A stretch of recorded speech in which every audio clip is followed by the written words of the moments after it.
How's it going, everybody? This is Alex Caceres, and you're listening to Story of the Fight.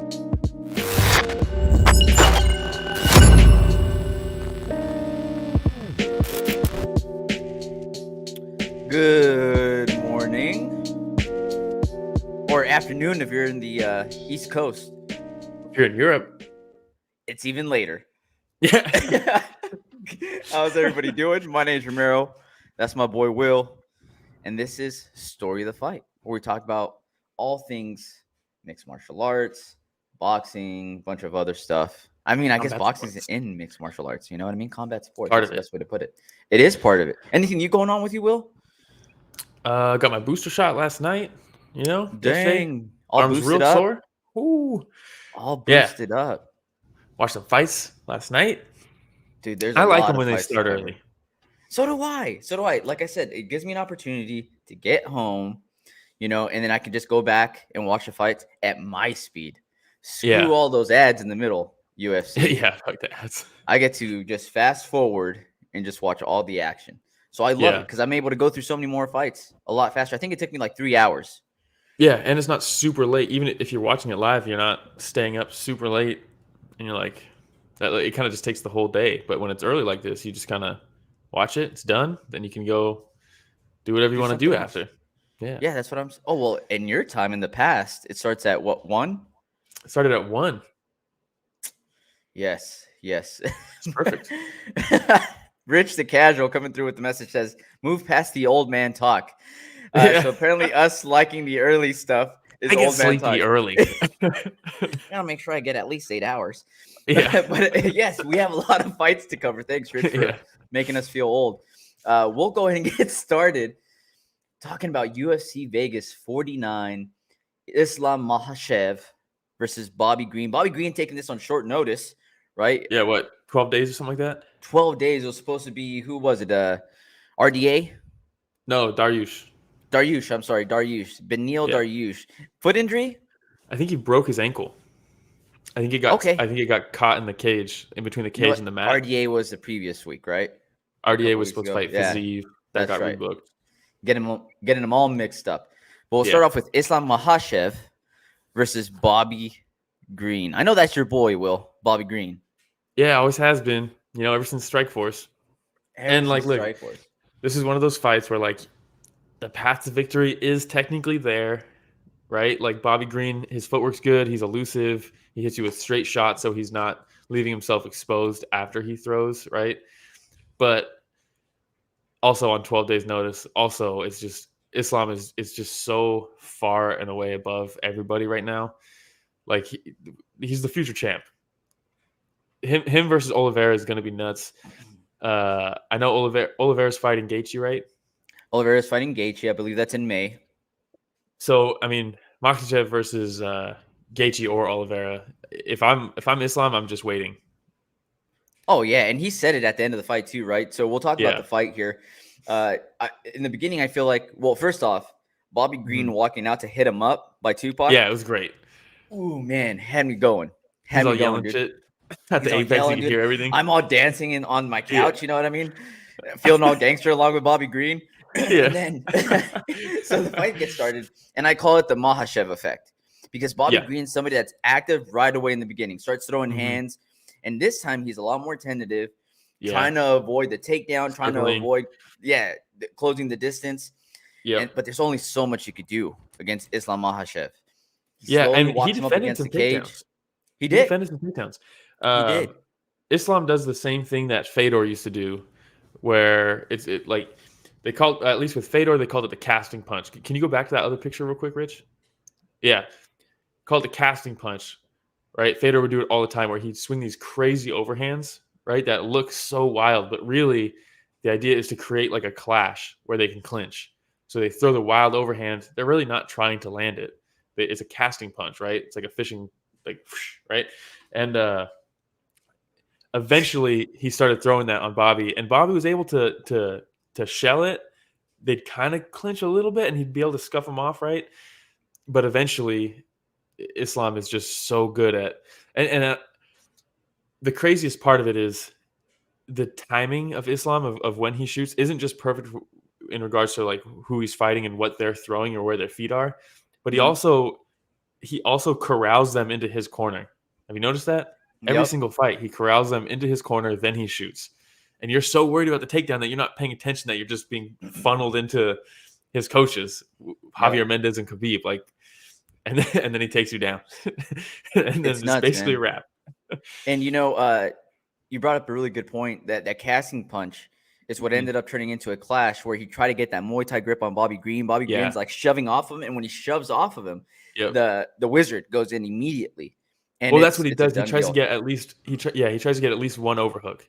Because once he gets one over, he'll give up underhooks, right? And I think it's because everybody knows the threat of the takedown is so high from Islam that I'm sure in camp, and this is probably where Beneil broke his ankle, right? He's training up against the cage. His foot gets caught in between the cage and the mat, breaks his ankle. It's because he's defending takedowns, right? That's probably what everybody's camp looks like. And I'm sure they're drilling, get the underhooks. You got to get the underhooks. You got to get the underhooks. Islam doesn't care about underhooks or overhooks. His whole game plan is to throw the casting punch. He clinches with it with the overhand because he swings wide. You get the underhooks, and you're like, all right, cool, I'm defending. But his trips from over, under, or just with one overhook, I mean, his trips are insane. So it's almost like he knows they're going to go for the underhooks. So let's adapt and excel at takedowns even when they have underhooks. It's so good. It's so good. And I mean, there's just levels, right? And nothing against Bobby Green. Everybody that's listening to the show knows we absolutely love Bobby Green. Yeah. We're big fans. But damn, man, is Makhachev good? So, this puts him in a 10-fight win streak. Fuck. Oliveira is on a 10-fight win streak. By the way, this is 4 straight finishes for Islam as well. So he's just not getting those wins. And this is 4 straight finishes. Fuck. So he's a monster, man. He's 3 submissions in the ground and pound finish. And it's people are insane. like, it's kind of boring on the ground. He's not like Khabib where Khabib would like destroy you on the ground. I don't think it's boring. So props to Bobby Green for taking this fight on short notice. Look at that, showing each other a lot of respect. I absolutely love that last part right there. Oh, immediately Bobby protested the stoppage, right? Probably just heat of the moment, got up, and then immediately was like laughing, talking to Islam, went over to Khabib, right? When they're interviewing Islam, and he's shooting the shit with Khabib. Like, I mean, he went into this knowing this is a win-win for me. If I win, I just took out Khabib's like protege. And if I lose, I took it on 12 days notice, and I'm supposed to lose this fight. Stylistically, everybody thinks I'm going to lose this. Not a big deal. Plus, it just gets an extra payday. Why not? Yeah. I mean, mad props to Bobby Green, Islam Makhachev, serious problem. Like you said, this guy's the future champ. I think we both predicted, right, on our prediction episode, that Makhachev was going to end the year as the champion. It's going to be kind of close, I think. So it depends on how much damage Charles Oliveira or Justin Gaethje, whoever ends up winning that fight, how much damage they end up taking, and whether they're going to be able to get another fight here by the end of the year, or if the UFC says, hey, Islam, from here, it's a title shot for you instead of making him, go up against Beneil Dariush. I mean, if I'm the UFC, why this is their ticket, right, to get Islam in the title shot or into a championship fight. Who do you think is a worse matchup for him, Gaethje or Oliveira? I don't think it matters. You don't? I really don't think it matters. I think Oliveira is better off of his back. So I think he might pose more threats. I know Gaethje has more power than Oliveira, but I think Oliveira too. I think Oliveira. Gaethje's chance is a knockout. Yes. Right. That's pretty much his only chance against. And that's his only loss, right? Yeah, it's a knockout. That's his only loss was a knockout. So he's and that's the danger. Once. Yeah, but that is the danger of the casting punch, right? You swing wide, there's a chance you're going to get countered before you can clinch. But I think Oliveira poses some like threats that nobody has against Islam yet. I think that's the biggest test for Islam is because we've seen with Tsarukyan who also fought, right? last night.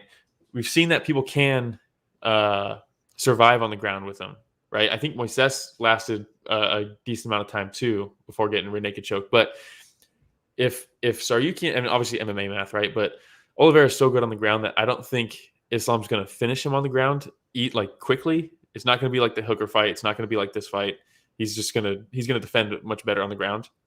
You know who else we thought of that about though? Who? Tony Ferguson. Yeah. You know what I mean?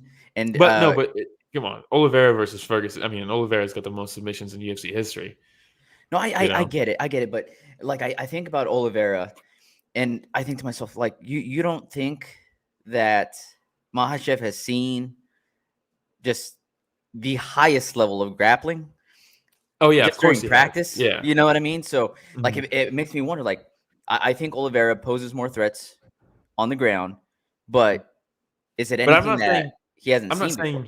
No, yeah, I'm not saying that Oliveira is going to that I think Oliveira is going to finish him on the ground, but he'll survive and he'll get more rounds and opportunities in the stand-up.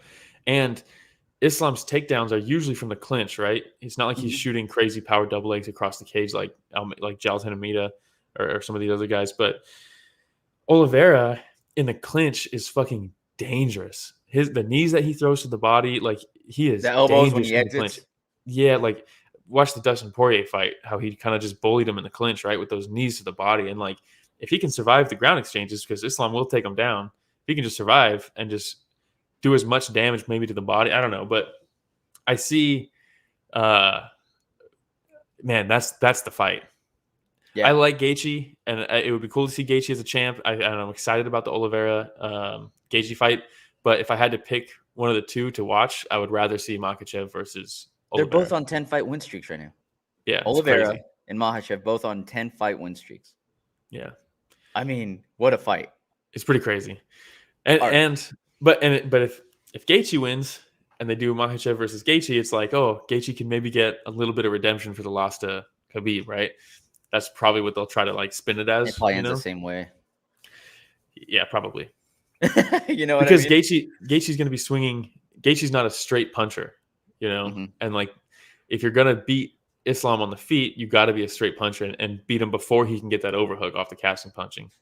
I think at least. I don't know what the fuck I'm talking about. But to be honest with you, if Gaethje happens to get hurt and pull out of the fight and they slide Islam in, I wouldn't be mad. I want to see Islam I want to see Gaethje versus Oliveira first. More than Makhachev versus Oliveira? Not necessarily more, but like it's like I'm set on that fight. I want to see that really. I think that's a great fight. Ooh, I say give me Islam now. Yeah. Tomorrow. Justin Gaethje can lose. I love Justin Gaethje too, but yeah. I want to see also Gaethje versus Islam's interesting too because Islam doesn't have the tenacity that Khabib had, right, on the takedowns. And even with that tenacity, Gaethje fucked up Khabib's legs in the first round. True. You know, the pressure isn't quite there. Like Islam doesn't have that like crazy aggressive, just chasing, almost like a disregard of what's coming towards me because I'm gonna take you down that Khabib had. You know, so it is interesting to see. I wonder if I want to see both fights. Those are cool, man. Fuck, all right, the lightweight division is crazy. We'll leave it at that. Before that, we had Wellington Turman versus Misha Cirkunov. Interesting co-main. Very interesting. With who else was on the card? But you know what? It was a cool fight. It was a fun fight. It was cool. Entire card, man. Yeah, it was really good. The entire card was so fun, right? But I was pleasantly surprised by this fight. The first round, a tale of two halves. First half is Cirkunov, Turman taking Cirkunov's back, threatening with a rear naked choke. I thought he has one arm in. Yeah, he's got the hardest part's done. And I was like, here we go. And Misha Cirkunov is somehow able to, get him to slide off his back. And then he did such a great job of controlling that arm. You know, he controlled that arm the whole time. That left arm, you see it right here in the picture that Rich, the casual, puts up. Yeah, I mean, if he got that arm free, it's over. Yeah, and I think he eventually did, right? And somehow he still slipped him off the side because eventually the hand was behind his head and he was trying to reach back but couldn't get to it. But then he slipped him off, and yeah, the ground and pound was brutal. It was. How did you score that round? Like me or the judges? Yeah, you. Man, I give that one a 10-9 for to Cirkunov. Okay, yeah, me too. Because Yeah, I probably should have been more specific. I give it a 10-9. But I think one of those fighters won the round. Yeah, it was close. But yeah, because you have someone's back for, I mean, what was it? It had to be half the round, right? Mm-hmm. It was very close to half the round. First round, he had, where is it? Yeah, so 2 minutes of control for Cirkunov, 2.5 minutes of control for Turman. So split down the middle. Yep. One is in the guard, doing damage. The other one's in the most dominant position you can be on someone's back, threatening a choke. It could end at any second. Yep. But I think if you look at the two halves, I think damage, even though the threat, it was closer to getting finished when Turman had his back. Ultimately, damage is the number one scoring criteria, right? So I think the ground and pound is probably weighed more heavy. Yeah. Interesting round, though. Really interesting round. It was fun. It was. It was a very fun round. And then round the two. The second round, I thought, okay, here we go. He picked up right where he left off. Cirkunov picked up right where he left off. Mm-hmm. You know, he's like, I see my path to victory. Turman down. And he's in his guard, landing ground and pound. And then Turman's like, you know what? I'll take one of those arms that you're smashing my face with. And his transition into the armbar was fantastic. Yeah. No, it was really good. It was super quick. And it was sunk in and tight right away. Yeah. I think I picked Cirkunov in this one. Yeah. I picked Cirkunov in this one. But I think mostly because of how Turman looked in his last fight against Sam Alvey. But then, like, after this, it's like, oh, yeah, Sam Alvey kind of has a history of making fighters look bad. You know, like in Sam Alvey fights, usually Sam Alvey or whoever he's fighting end up not really looking that great throughout the fight. Mm-hmm. They kind of end up sloppy. They're slow fights because he kind of just waits for them to come in on the fence to land the check hook. And everybody kind of looks bad when they fight Sam Alvey. I mean, I'm not saying that he makes them look bad and that he looks great, but because the fights usually both of them look pretty bad, right? But I mean, Sam Alvey is on we were just talking about win streaks. Yeah. You want to talk about a streak? Unprecedented streak. I think 6 fight lose streak. 1, 2, 3, 4, 5, 6, 7 fight loss streak. He's now had 8 fights without, because there's a draw mixed in there. Actually, it's not. It's a 3-fight losing streak, but it's 8 fights in a row without a win. Well, so do with that what you will, I guess. But this was a fun fight. I was surprised it was a co-main, especially with Joel Alvarez versus Tsarukyan on the same card, especially with the history of Islam and Armen.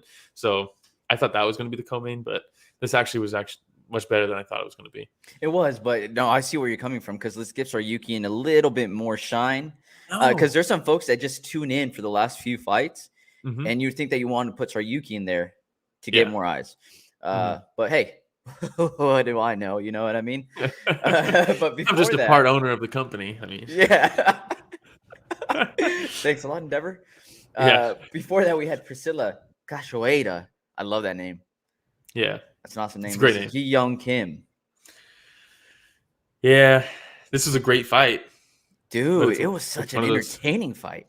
Yeah, but it's one of those fights that, unfortunately, is like the last impression of it is it's like a bad taste in your mouth.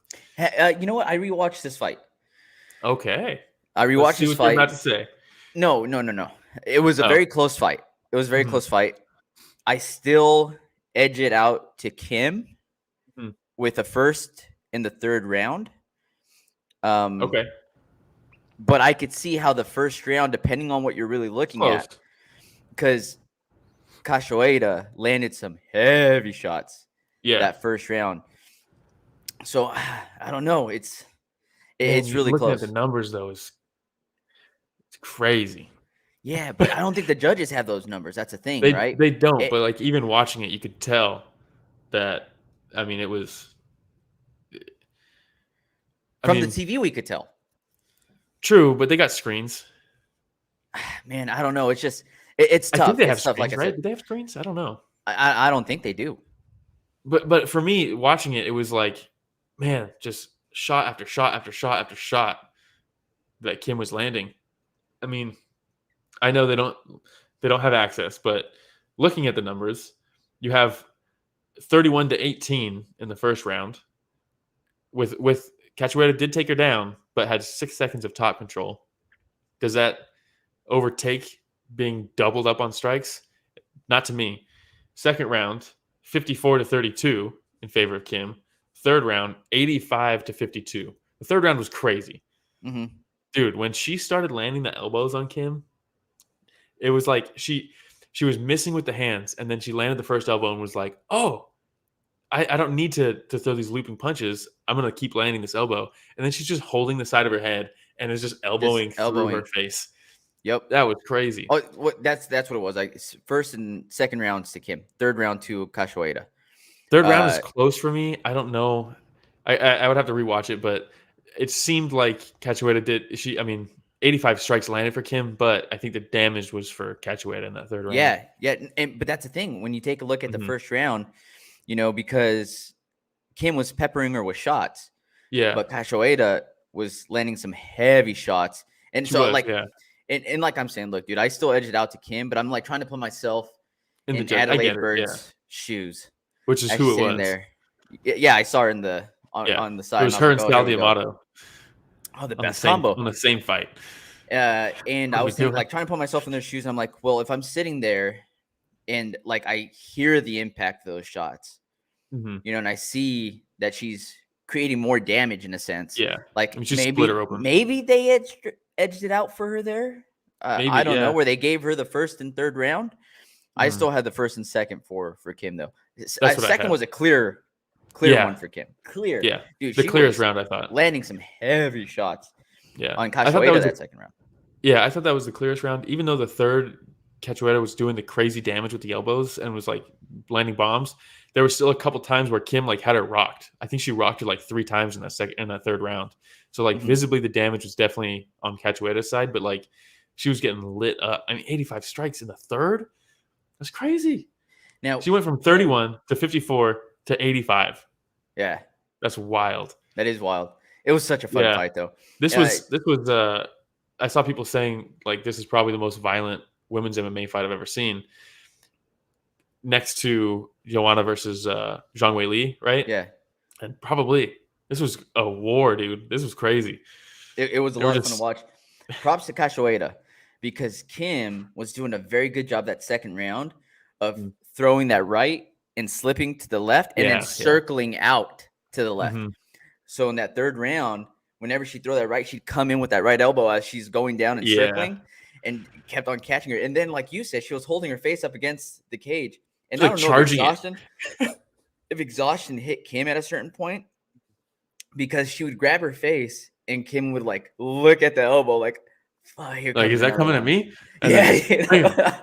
But dude, like she took so much time setting it up. She just held it and she's just like, all right, I'm going to throw this elbow. Okay. And then bam. And I was like, when she was setting up, I was like, she's taking too long. There's no way this lands. And then it lands and just immediately splits her open. It was such a fun fight. Such a fun fight. Yeah. It sucks because Cachoeira fucking sucks. I hate her. She was the one that, remember when she was in the rear naked choke? I think it was her last fight against Robertson. And she reaches back and starts digging at her eyes to get out of the choke. Oh. They said that she's only been training she was only training for 18 months before she was in the UFC. Before that, she like was out of rehab or something like that. Crazy background. Well, she started training to like stay sober, which is crazy. And now she's a professional athlete.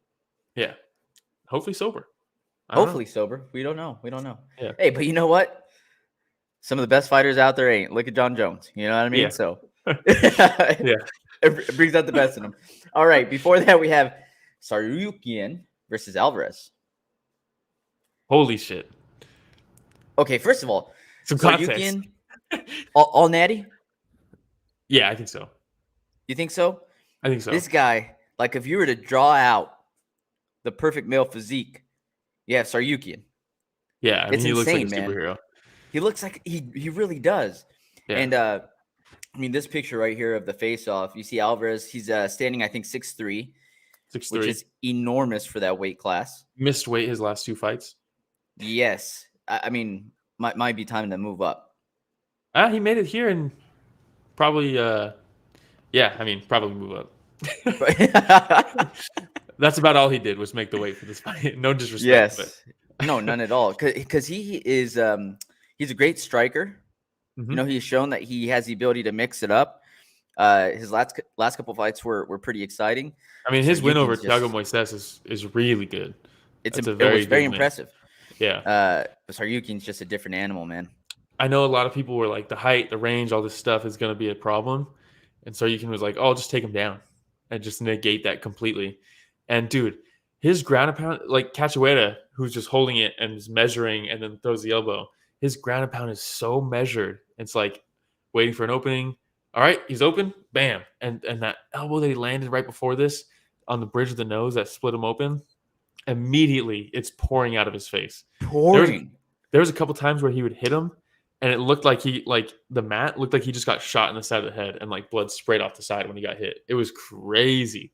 And you can tell how much it was bothering Alvarez too, because it's not very often where there's a fighter that's getting elbowed and punched, and his reactions to wipe his blood off his eyes. Dude, it was crazy, especially around the finish. So you can just had him in the sprawl, like the turtle position, right, and just pushing his face into the canvas with the bridge of the nose is what's split open, and it's just grinding on the canvas. And fighters say that this is a canvas for striking, not for grappling. It's like sandpaper. I was gonna warn about graphic imagery coming up, but man, the descriptions that you guys are giving are even worse than what probably was on screen. I didn't watch this fight. Obviously, I'm a casual. But anybody that also didn't watch this fight, a couple of images are probably graphic. The next couple, lots of blood. But I didn't know it was spurting out the way that fucking Will's saying. Dude, it was a bloodbath, man. Because leading up to the canvas was actually not that bad. Yeah, it's pretty clean. And then after that, it was rest just of the night. Blood everywhere. Dude, and there was a point right after this where Alvarez started to post to get up. And as soon as he posts, because he was shelled up for a while, and then he posts to get up, and then his whole arm is covered with blood. Like completely side of his covered. Face, whole arm.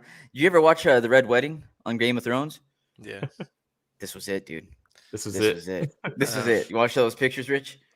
Yeah. I'll put those up. I was just distracted. Jeez. Yeah. And all right, so this is right after they had stopped it, right? By the way, hey, Castagnoni, let's stop it earlier, huh? Yeah, Jesus man. Christ, man, the guy's about to pass out probably. Yeah, like there's got to be a limit on how. I mean, we put an explicit tag on all of our episodes, so I guess it comes with territory. But like, by the way, like I'm so happy that this fight was in Vegas because that shit would have been like if it was in New York, they probably would have paused it in the round, and then in the round and been like, "Hey, we got to call it." In Vegas, they're like, "Can you put some Vaseline on that?" Yeah, he's like, "I'll fill it with Vaseline." Dude, what's crazy too is like you said, you could tell it was really affecting him. I think it's because it happened so early, and they really didn't get into any real exchanges before it. So he was probably still like ramping up and like not even full of adrenaline yet, and he gets taken down, immediately split open, and he's just like, it's as if he was just sitting there one day and got split open. It's probably just like, fuck, dude, what's happening with my face right now?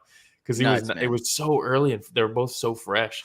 Tsarukyan just wouldn't let him get space. It was crazy.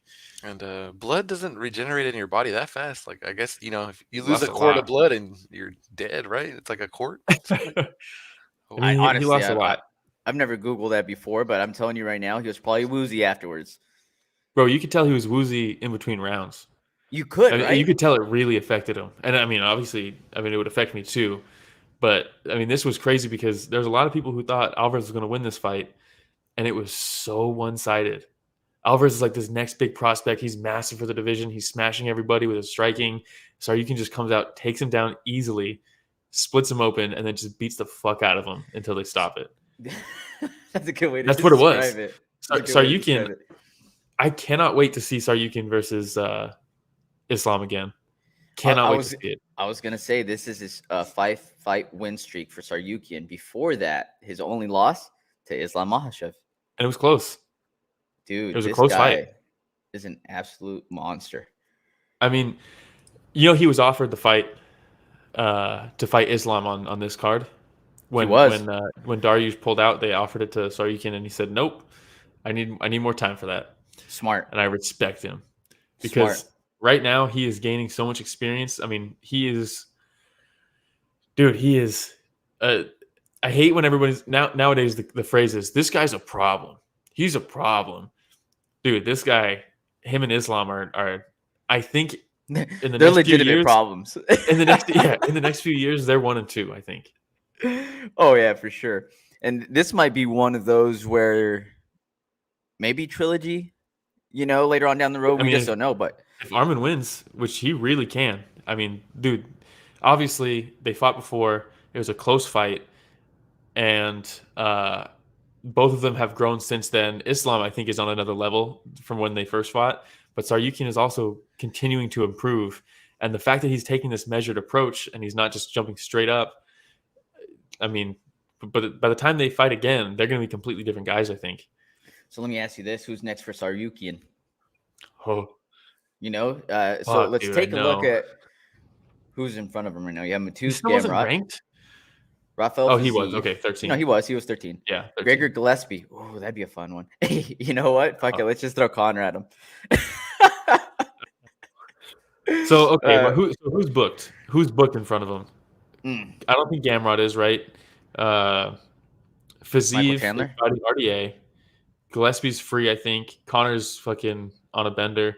Dan Hooker, I think, is talking about going down to 145. I hope they don't give him Dan Hooker. That might be the fight that happens, though. Because Tony Ferguson is fighting Michael Chandler. RDA, he's fighting... RDA? RDA's fighting Fazeev. Oh, that's right.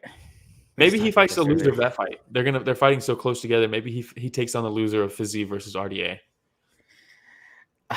You know what? I don't know, because I see Michael Chandler beating Tony Ferguson, and then to throw Tony Ferguson at Tsarukyan. But we've seen the UFC do that, right? Build somebody's name off of somebody else that's on their way out.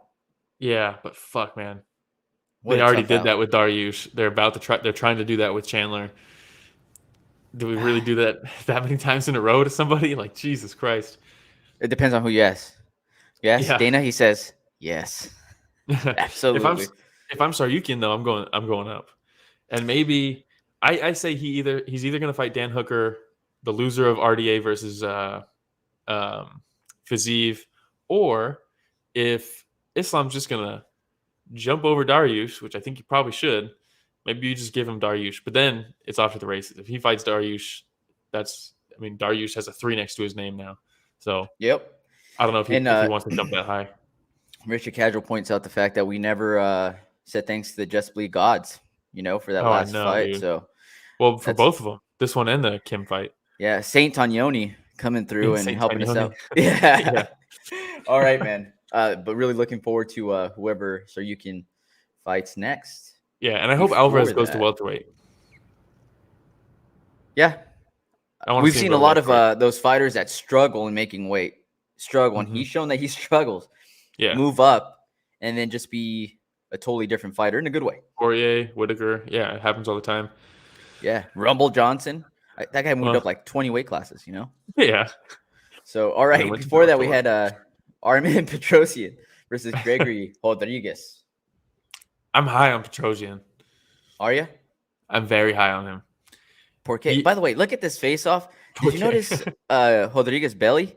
Yeah, that's what we call HGH gut. Is that what that is?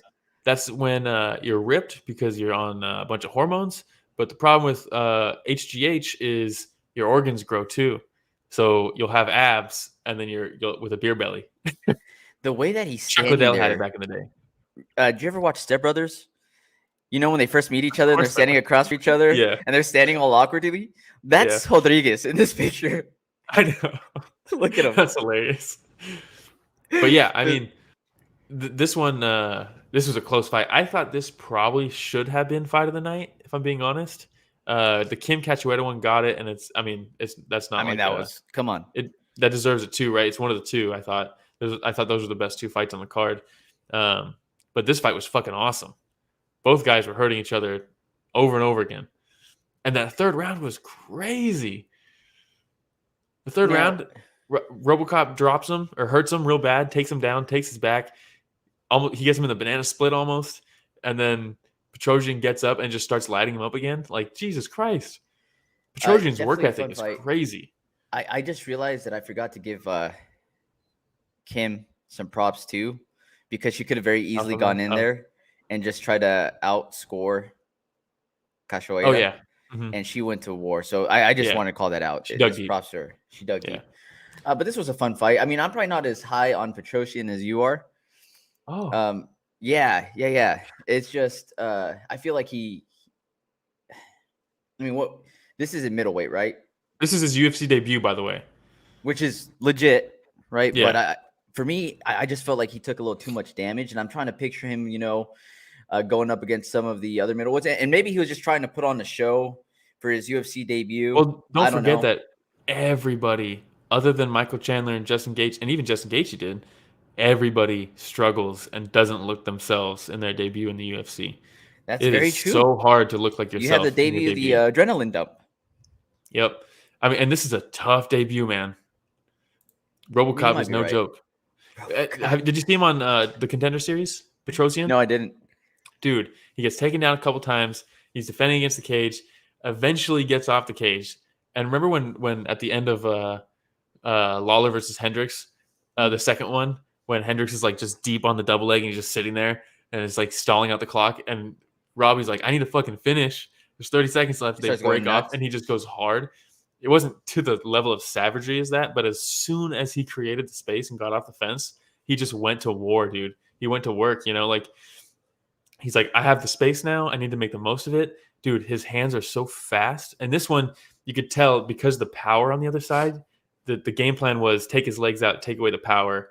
But in the moments where he needs to go for the kill, he fucking goes for it, dude. And he's another guy who has hands kind of like magnets. Like, he throws them so fast, and he's throwing from like weird angles. He throws like a shovel hook with his lead hand. Like, I'll send you the link to his Contender Series fight, because I think that's probably a better representation of him in this fight. But also, he got tested in this one in his debut and still won. It's hard to win your debut, man. Very true. I'll watch it. Will you send it to me? Unlike the one cards and the Rising card links you send me, I will watch this one. I promise. Yeah. All right. Before that, we had Ignacio Bahamondes versus Rong. Dude, Bahamondes is already, I think, well received, but dude is improving. He looked so good in this fight. Dude, this is where he showcased his growth as a fighter. Yeah. It was very impressive. Yeah. Almost as impressive as Rong Zhu's hair. That Came out solid. But dude, very similar to what Kim was doing those first couple rounds, where she'd come in and then circle left, which was a little surprising to me. He had this little stutter step in and then circle left, and I'm surprised you or Rong Zhu didn't pick up on that, because he was actually walking into his power hand. Yep. But I mean, he showed off his jiu-jitsu in this one too. Dude, the body kicks. Jesus Christ, the body kicks. I mean, looking at the stats, first round, 42-9. That's crazy. With the takedown attempt from Rong Zhu that ended up in a minute of top control from Bahamondes, because he got taken down and he swept him instantly, which is not something that you expect from him, right? Like, he's the guy that landed the wheel kick knockout. He's not the guy. What do you say? He's like, that's what I've been telling everybody. Yeah, I got different skills. He's awesome. Yeah. Second round, he's young. Super young. Both of them are. I think Rong Zhu's the youngest guy on the roster right now. But Bahamondes is in the second round. Rong Zhu started going for it a little bit more. He's like, all right, I got fucked up that first round. I need to start pushing the pace. And he found his timing. He landed 30 strikes, but Bahamondes landed 60. Doubled him up. 60 strikes in the second round. And then in the third, it was 24-8. I mean, and again, Rong Zhu shoots, and Bahamondes finishes it this time. The way he applied the choke was so sweet, too. It was slick, man. It was interesting. What choke was that, Will? I don't remember. It was close to like a north-south position, looked like. Kind of, at least from where he set it up. Right? The Bravo choke. Is that what it was? Yeah. But I mean, the guy... Was this the one where Bisping and Felder were like, oh, well, he doesn't have it. And then he taps and he goes, Well, I guess he did, huh? Yeah. Was this the one? Yeah, it was because that happened twice in the night, but this was one of them. It's kind of like a Darce. It's similar to a Darce, but in a different position. You don't have to turn into it, but it didn't just prove that he has jiu-jitsu skills. It proved also that he's able to seize any opportunity that comes to him. Right? You shoot on me, I sweep you. You shoot on me fight again, IQ. I submit you. Yeah, and in the striking, you start pushing the pace. You're going to land 30 strikes this round. I'm going to land 60. Like, I mean, it really, really showed how well versed he is in there. I think it's going to continue to get better and better the more time he has in there too. Because I mean, so here's another fighter that lost their debut when he came in against John McDessie, right? And now he's on a 2-fight win streak. So just proves your point there again, Will. Debuts are hard, man. Debuts are hard. My debut didn't go that well in the UFC either, so I understand. Yeah. Before that, we had Josiane Nunes versus Ramona Pascual. Also went to war. Dude, Nunes, she's like a little tank. She has the longest arms, it looks like. But she's short. She is. You know? Like, she's compact, but then she's landing these crazy reaching punches. And she's just throwing them over the top. And that first exchange where they were like, because I think you have, if you're Pascual, like, you have to do this because I hope you're going to call out what I was going to call out. Nunes goes in and immediately starts throwing the Dan Henderson overhands. And Pascual's like, I'm not going to just let this, I'm not just going to stand here and take this or fade from this. I'm going to plant my feet. Yeah, I'm going to plant my feet and start throwing hooks. Could have been better, but she showed that I'm not afraid of your power. I'm not going to just wilt to your power. I'm here and I'm going to throw back, basically. And Nunes just didn't give a fuck. She's like, oh, thank God you're wanting to do that right now. Yeah, but it was cool to see, right? Because I think a lot of people are gonna retreat when Nunes starts throwing. Pascual didn't. Probably should have, maybe. I don't know, but because she started throwing the hooks and her head was just right here, chin is up. And she's arms are wide, and she's just throwing like this, and not the best. And that first big exchange, and the thing that I loved is that Pascual called for more. She's like, "Here we go, let's do this." Right? I don't know if that was like what you were saying, like to have a psychological effect on Nunes, where Nunes is like, "Oh, there's gonna be a long night," Yeah. But then I mean, you got to move your head. There's got to be head movement. You're walking straight forward. She had a high guard. And okay, so the story of the fight for this one, you see what I did there? Was that left, right? Pascual that kept on finding a home, whether it's a left hook, whether it was a left straight, whether it was a 1-2, and she landed that big left all freaking night over and Pascual over. For Pascual or Nunes? Sorry, for Nunes. For Nunes. Yeah. So right here to the point where her eye was closed. Yeah, because it was just that same area that kept on getting smashed. Yeah. So look at this shot. There's some shots sometimes that just show you the power that another fighter has, and when you rearrange another fighter's face for a split second after contact, this shot is gnarly. I love this picture here. Now, Rich, if you continue going through the pictures, there's another left. There's the left. Yeah. And then there should be some more. There's another left. Now, this is what I was going to point out, though. Yeah. So Pascual moving forward with the high guard. And if you have no head movement and there's enough power behind that left, guess what's going to happen? Yeah, it's still going to rock you. It's going to split it. Yeah. Sometimes it's still going to split it. But, both girls win a war here, and it was just an absolute banger. Yeah, it really was. Nunes is going to have some exciting fights. She already has, right? How many UFC fights has she had? She's 9-1 now. Here. She knocked out Bea Malecki in her last one, right? That was her debut. So talk about someone who looked good in their debut. Oh, damn. Back to the drawing board on that. Yeah. But, two fights in the UFC, both fun fights, both exciting fights. She cracks, man. She really does for her size, too.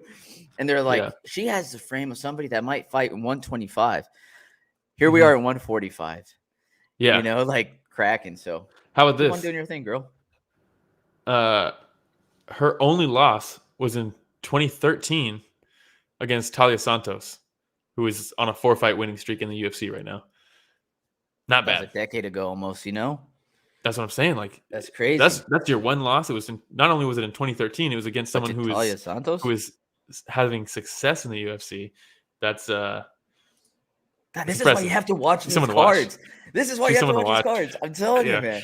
Like last night, just as I'm going through and I'm watching all the fights in reverse order, as I usually do, I was just like, God damn, man! Like this is such a fun card.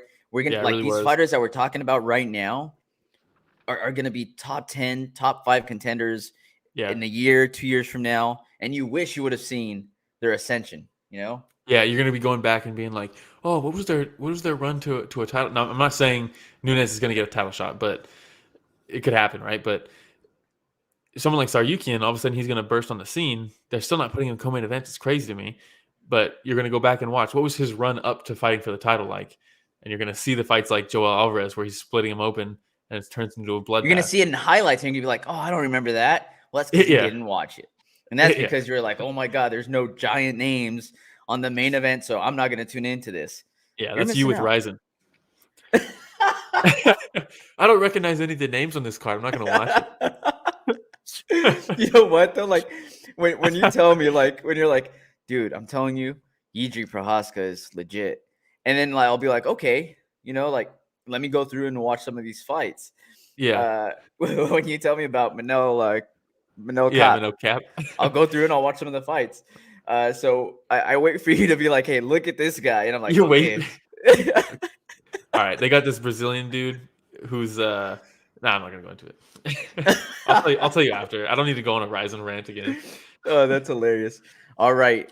Before that, one of the fighters that I really like, you know, in the organization, Terrance McKinney versus Faris Ziam. I'm such a fan of his, man. And he's had some trouble getting fights, and it sucks because this guy also is electric, man. And he's got a great story. He seems like such a cool dude. He's exciting. Like he's going to be a star.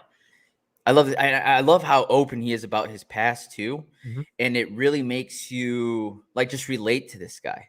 And that's when we really root for people is when you find somebody you can relate to. A Brandon Moreno, for example. Oh, I don't. I just got a glove, a signed Brandon Moreno glove. It's not in here yet though because I don't have a display case for it. But it came in yesterday. Dude. I'm so jelly. But you know, those are the types of fighters that you really root for. Mm-hmm. You love the Khabibs too, because they become legends.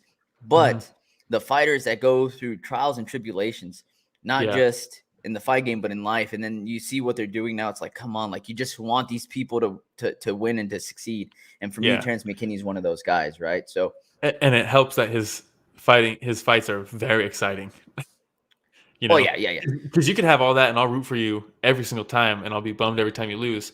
But then there's people like McKinney who is like he's electric. You know. I mean, how long has he been fighting? How many fights does he have, and how much time has he spent in the octagon now? I think they said 5 fights under 5 minutes. Yeah, that's crazy. His last 5 fights. I mean, they weren't all in the UFC, right? We have one in SHP. Not sure what organization that is. LFA. We've all heard of LFA, except for Rich. UFC. So, but yeah, last 5 fights under 5 minutes. I mean, he lost to Sean Woodson on the Contender Series, but Sean Woodson's fucking dangerous. And he's a tough puzzle to crack. But, I mean, he makes his UFC debut against fucking Matt Frevola. Frevola's no joke, man. He just had that crazy fight with like 6 knockdowns in one round, right? Like, steamroller Frevola. He's fucking a savage. Yep. He fights him in his debut, knocks him out in like 7 seconds. And then he comes in. Just go over his last 5 wins. Oh, I know, yeah. Round 1, 16 seconds. Head kick in 17 seconds. Knockout in 1 minute and 12 seconds. Then he gets into the UFC, knocks out Frevola, and it was a nasty knockout in 7 seconds. And now here he is against a guy who was the favorite, and a lot of people thought we're going to win. And he comes out, and it's funny how it happens too, right? And this is something you look for, similar to what we were saying about. We literally were just talking about it. Bahamondes. Who will seize the opportunities as they come. Isn't always forcing things. Will seize the opportunities as they come. Dude throws and face plants, right? He swung wild, face plants, ends up on the ground, and then he gets the win. You know, it's not like he shot a double leg. His scrambles, man. His scrambles are so. So we talk about people that don't just accept a position they end up in. Yeah. And there's urgency behind the scramble to gain better position. And I that was a perfect example last night from Terrance McKinney, where, like you said, awkward face plant, and then boom, urgency right away. Yep. And then after that, Ziam's the one that kind of looked lost. Yeah, well, Ziam's a striker, right? And that's what I think a lot of people thought he was going to win. When they announced this fight, I was like, this is a great fight for McKinney because he's a little bit more well-rounded. His striking is great, but people forget how good he is at grappling, you know, because it's striking so good and he's knocking people out in 17 seconds, 16 seconds, 7 seconds. Did you pick McKinney from our picks? Yes, I did. Me too. Of course I did. He's my Me boy. Too. By the way, you know you were scared on my picks, man, because I think I shot off like 8 in a row. And then, like, dude, how about I was perfect except for the Kim robbery. I had Kim picked. I had Kim too. One, and then I had Cirkunov. But those are the only two I missed on. Damn it. But McKinney, I mean, the future is bright, I think, for McKinney. And he's well-spoken. He's a good dude. Like, he's charismatic. I think people are going to start to realize that he's going to be catching people's attention with his striking. And people are going to start thinking he's a striker. And then they're going to realize that it's different on the ground, too. I love how at the end, too, he was like, I'm a purple belt, y'all. Like, you know what I mean? Like, I got this. Yeah. It was so cool, dude. Yeah. He's a cool man. Guy. He's a cool dude. Very cool, dude. All right. Before that, we had Perez versus Martinez. Perez. Contra Martinez. Let me say it right. Let me say it right, dude. So Jonathan Martinez made weight. He made weight, and Perez didn't. Yeah. He asked for it to get bumped up. Little taste of his own medicine there, huh? Yeah. Yeah. Jonathan Martinez, man. Let's look at the face-off. Perez being like, "Look at my bicep." Yeah, and look at my forehead. But yes, continues to improve his ability to mix up different strikes. His kicks, man. Yeah, those body kicks right to the midsection. Every time I saw those, I felt like I was getting hurt when I was watching those. Did he get dropped in the first, or was it a trip or a slip? He got dropped. Yeah, they were trying to say like, oh, it looked like maybe one foot was off the ground. No. And that's the only knock that I have on Martinez is that he has shown like he could be winning an entire fight. And then I don't know whether he gets too comfortable, whether the footwork stops, being as elusive as it was in the beginning of the fight, or, but I feel like when he starts having success, he leaves himself a little open. And I mean, it's the same thing that happened against Dave Grant. Yeah, 100%. Right. He looked really good against Davey Grant, then boom. But man, I think if there were another 15 to 20 seconds in that first round, I mean, that's a big if, right? Yeah. But it might have been a different story. Well, what's weird too is this is an interesting one on the scorecards because how do you score that first round where it's all Martinez until the last second he gets dropped? It was a real knockdown. How do you score that? I still give it to Martinez that first round. So 2 judges gave it to Perez, right? And that's kind of how Figueiredo took the belt, right? Is similar with the knockdowns. But because there's rounds where Moreno was outstriking him for the entire round. He get dropped, flash knockdown, he's back up, back to work, but Figueiredo gets the round because of the knockdown. I thought the second round was a toss-up. I thought Perez could have won that round. He outstruck him in that round. He was the one that was the aggressor, at least, in that round also. He was landing like the heavier shots, I thought. But no judges gave him that round. So it was second and third round for Martinez? So one judge gave all 3 rounds to Martinez, and then 2 judges gave the first round to Perez and the second and third for Martinez. But this is a very close fight after the fact. You realize that the 2 judges gave the first round to Perez. I thought the second round could also go to him, and then that's a win, Interesting. But I don't know. At the end of the day, it's Martinez gets the win. But a fun fight. Martinez, like you said, he just continues to improve. Yeah, and as long as he can, get the weight issues keep it under control. Yeah. He's shown multiple times that he can make the weight. I just don't know what's causing those missed weights whenever he does have them. Yeah, we'll see him continue moving up in the ranks. Yeah, I mean, like you said, he keeps like improving, setback, improving. And for God's sake, setback. don't get too comfortable at any point. Yeah, because that is what happens, right? He gets into that flow state, and everything he's throwing is landing. He's throwing all these crazy things, not crazy things, but he's hitting them from everywhere, and then gets caught. And I mean, that happens sometimes with somebody that's heavy kicks. Yeah, well, because they're easier to counter, right? Yeah, and things happen in MMA, so yeah. Small all right. Before that, we had Ramiz Brahimaj. I think I pronounced that correctly. Versus Michael Gilmore. This is cool to see because I think Brahimaj, he had a little like setback. Z at then. Brahimaj, I think. Yeah, had a little setback against Court McGee. Court McGee's like, I'm not done here. I'm still fucking a vet here. I'm gonna steamroll you, and he did. And now Ramiz comes in here and takes it on. I think he took it on short notice, right? I don't even know. Did he? I think he took this fight on short notice. I mean, and did basically what he said he was going to do to Court McGee. He did. Yeah. So I'm not sure how short notice it was, but he did exactly what he said he was going to do to Court McGee in this fight. He's a promising prospect. I think his ground game is dangerous. Yep. I mean, not much to cover on this fight. Knife through butter. Knife through butter. Ooh. Yeah. Yeah. All right. I mean, that was the last of the fights. Moment of silence. Moment of silence. Jinyu Fry versus Hannah Goldie. The battle of the most jacked in the women's divisions. Got pulled out like the day before or 2 days before. That was a bummer. Sad. Obviously, Dariush versus Makhachev was going to be the headliner. That doesn't happen. Muradov was supposed to fight Cirkunov. Muradov had to pull out. That would have been really fun too. Seen that fight. Yeah. Even though we ended up getting a pretty good fight out of Cirkunov and Turman. It's tough when your opponent pulls out, you accept the short notice fight, and then short notice guy comes in and beats you. Yeah. That's tough. But it happens. These things happen in MMA. Ryan Spann versus Kutalaba would have been fucking awesome. Anytime I can watch Ian Kutalaba fight, it's always a good time. Anytime Ryan I can watch Spann him. Too. No, yeah, but Kutalaba, because he's a character too, though. Yeah. You know what I mean? Like, I almost look forward to his weigh-ins and the face-offs more than his actual fighting. But yeah, always a good time. Yeah. Rosenstruck versus Tybura was supposed to happen. It got rescheduled though, so it's all good. But that would have been cool.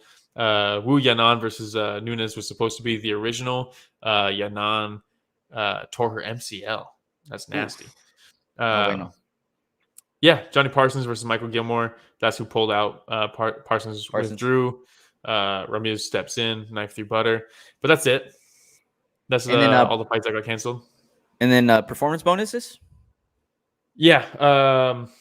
Cachoeira versus Jeon Kim got a fight of the night. Turman got a bonus for that. And Tsarukyan got a bonus for that. Very nice. I would have liked to see McKinney. I think McKinney is probably more deserving of the bonus than Turman, but that also might just be my bias. I thought his was more impressive, though. It was. It was more dominant, I feel like.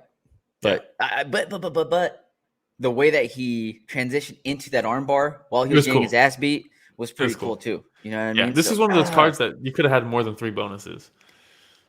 Dude, again, we can't, though. It messes up, our budget. The whole budget, man. Look, as a part owner of the UFC. Hey, that's what I was going to say. Let's not, okay? Yeah. We got 2 shares of Endeavor, so let's please not. Let me see here. And then what fights do we have coming up soon here, Will? I think it's 272 is next. Ooh. And that's going to be main event, Colby Covington, the All-American hero, Colby Covington, versus Jorge Masvidal. RDA versus Paziv is the co-main. Bryce Mitchell versus Edson Barbosa. Cowboy Oliveira versus Kevin Holland. Yeah. Greg Hardy hopefully gets knocked out against Sergey Spivak. Sorry. Yeah. The big one, though, for me, the one that I'm fairly excited for, Jamie Malarkey versus Jalen the Tarantula Turner. More than Yan Xiaonan versus Marina Rodrigues? Kind of. Turner versus Malarkey, I think, is going to be a fucking barn burner. Agapova versus... Yeah, well, Yeah. Agapova versus Moroz is the crazy, right? Moroz was saying Agapova was out there doing steroids and meth at ATT. That's why they kicked her out. So there's bad blood there. Brian Kelleher versus Umar Nurmagomedov. Crazy. We got Tim Elliott versus Ulanbekov. That's a great fight. I love Tim Elliott. God, this entire Little bit Klein, dude. Come on. Oh, Devontae Smith? Wait a sec.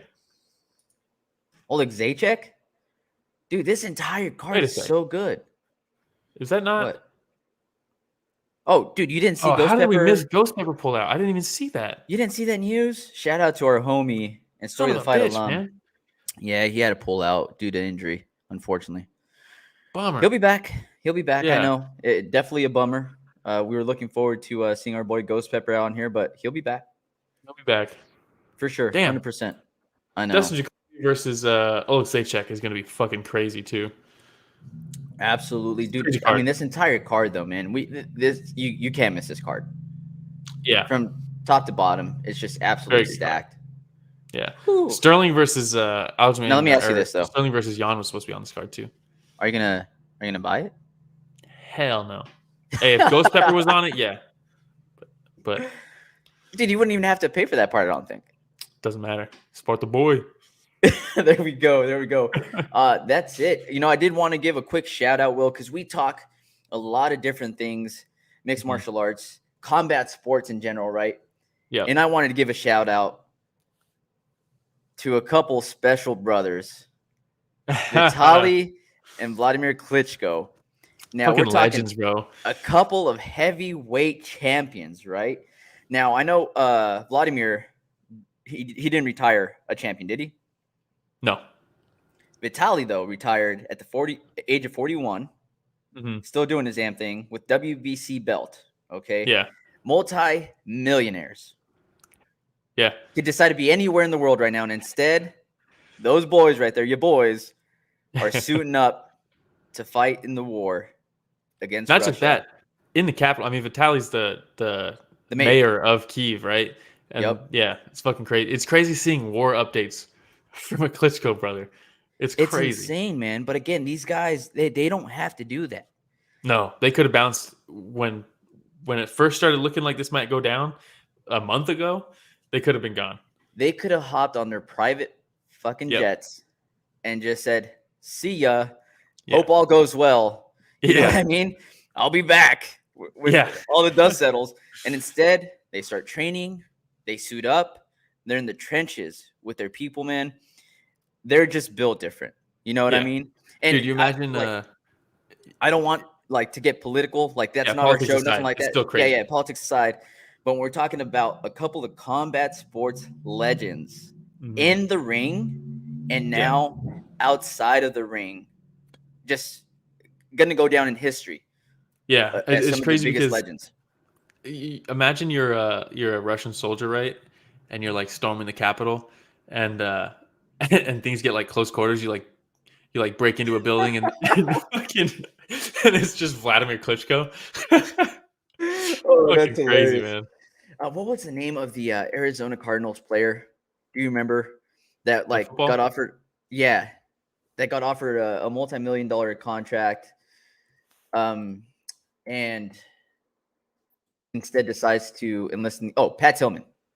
Oh, I've heard it. I don't. Instead decides to enlist in the army and goes and fights in Iraq. R.I.P. Yeah. Pat Tillman. But I mean, sometimes you just hear some of these stories and they're very inspirational. You know what I mean? So I just wanted to give a shout out to the Klitschko brothers there. I know that they both watch the podcast religiously, and hopefully when all is said and done, we'll thank them for their service, man, and what they've done. Yeah. All right. Anything else? Yeah. Last thing I just saw that it has come out that not only did he take that nasty cut, but Joel Alvarez also broke 2 ribs on that takedown. On the first takedown, broke 2 ribs. Not a fun night. Not a good night, dude. Yeah, that's what I was going to say. Just not your night. Night. Sometimes you're the hammer. Hey. Sometimes you're the nail. Sometimes you're the nail. All right. So thank you, everybody, for listening. Greatly appreciate it. If you even remotely like our content, please subscribe, hit the notification bell so you know whenever we go live or whenever we upload any shorts or whenever we upload anything, really. And if you're like, you know what, I don't like seeing these guys, but like to listen. Spotify, Breaker Podcast, Radio Public, Google Podcasts, Apple Podcasts, pretty much anywhere podcasts are found. And then on social media too. Yeah, at Story the Fight on Instagram, Twitter, Reddit, and TikTok. Yeah, we actually have put a couple TikTok videos up. They're gaining some traction. Your boy here is figuring out how to use TikTok. So you're getting fancy with the backgrounds and all this stuff. Right, dude? I know. Who would have thought? Look at us now, huh? Yeah. But yeah, we're trying to reach 300 subscriptions on YouTube. So, We're close, like 266. Yeah, we're close to 266 and growing. So we really, really appreciate everybody's support. It'll be cool when we pass the pay-per-view number. Catching up. One day we'll do McGregor numbers. You know what I mean? Yeah. All right. No, I mean, thank you, everybody. UFC 272 is next. I thought you meant like pay-per-view buys. I'd be like, yeah, that's legit, dude. 1 million. That'll be sick. All right, everybody. Thanks for listening to another week, A Story of the Fight. One day, Will. Eat those numbers, McGregor.